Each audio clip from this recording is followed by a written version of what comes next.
Hi friends, సింపుల్గా beginners కోసం వంకాయ బంగాళదుంప కర్రీ అనమాట. ఇది మా చిన్నప్పుడు మా అమ్మ కొన్ని వంకాయల బంగాళదుంపలు ఉన్నప్పుడు అయితే చేసేది.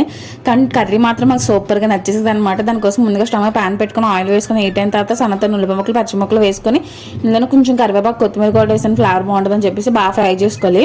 తర్వాత కొంచెం ఫ్రై అయిపోయిన తర్వాత సన్నతని టమాటా ముక్కలు కూడా వేసుకొని టమాటా మగ్గించుకోవాలన్నమాట. టమాటా మగ్గిన తర్వాత ఇందులో బంగాళదుంప ముక్కలకు చిన్నగా కట్ చేసుకుని యాడ్ చేసుకొని కొంచెంసేపు మగ్గించుకోవాలి. తర్వాత ఇందులో వంకాయ ముక్కలు కూడా ముందు కట్ చేసి పెట్టుకున్నాం కదా, సాల్ట్ వాటర్లో వేసుకొని అవి కూడా వేసుకొని బాగా కలిపేసుకొని సాల్ట్ అనేది అడ్జస్ట్ చేసుకొని యాడ్ చేసుకోవాలి అనమాట.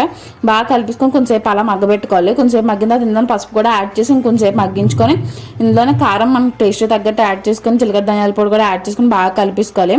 ఆయిల్ పైకి తేలుతుంది అన్నప్పుడు మనం గ్రేవీకి అడ్జస్ట్ చేసుకున్నట్టు వాటర్ యాడ్ చేసుకొని బాగా కలిపేసుకొని ఆయిల్ పైకి తేలుతున్నప్పుడు లాస్ట్లో కొత్తిమీర జల్లేసుకుంటే సింపుల్గా అయిపోద్ది వంకాయ బంగాళదుంప కర్రీ. రైస్లోకి రోటీలోకి కూడా సూపర్గా సెట్ అవుతుంది. Please like, share and subscribe. మీకు సబ్స్క్రైబ్ ఛానల్ ఫాలో అవ్వడం మర్చిపోకండి ఫ్రెండ్స్. ఒక లైక్ కొట్టండి. అలా వెళ్ళిపోకుండా మంచి మంచి వీడియోస్ మేము ముందుకు వస్తాం.